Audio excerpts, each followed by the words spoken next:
الكبر أحدهما أو كلاهما فلا تقل لهما أف ولا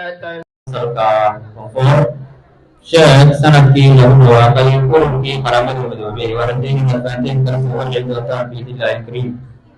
أولا السلام الله عليكم ورحمة الله تعالى وبركاته. أنا مقعد فرحيس يوم جابت هذا أسكت أكون سلام وغفرتي شمتي أساس اللوات إما دل التربية الفصل كالوفور جماعة كبدية وجماعة صحة الله ديولاك إمساء روح الإسلام كتب نشاء كلمة سوف روح الإسلام وربنا فاتين كرسول الإسلام حروف الإسلام ستة: الياء، الراء، اللام، الميم، الواو، النون.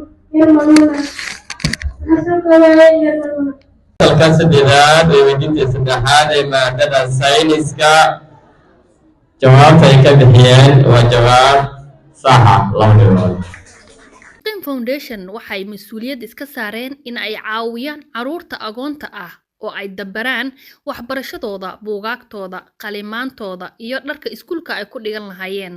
Iyaga oo kaashanaya dadka Soomaaliyeed, waxaad sanadkii bixin kartaa $360 ama 6 bilood $180 ama xitaa 3 bilood $90 oo kaliya si aad u caawiso wiil ama gabar yar oo agoon ah oo aan haysan waxbarasho iyo garab. adigoo helaya xiriirka qofkaad waxbarashadiisii damaanad qaaday. waxa kaliya adduun iyo aakhira ku anfacaya waa sadaqo, weliba agoonta waa laga dardaarmay. shaah iyo shaxaad shilimaad aad ku bixiso ha ku badbaadi waynin qof dhan mustaqbalkiisa.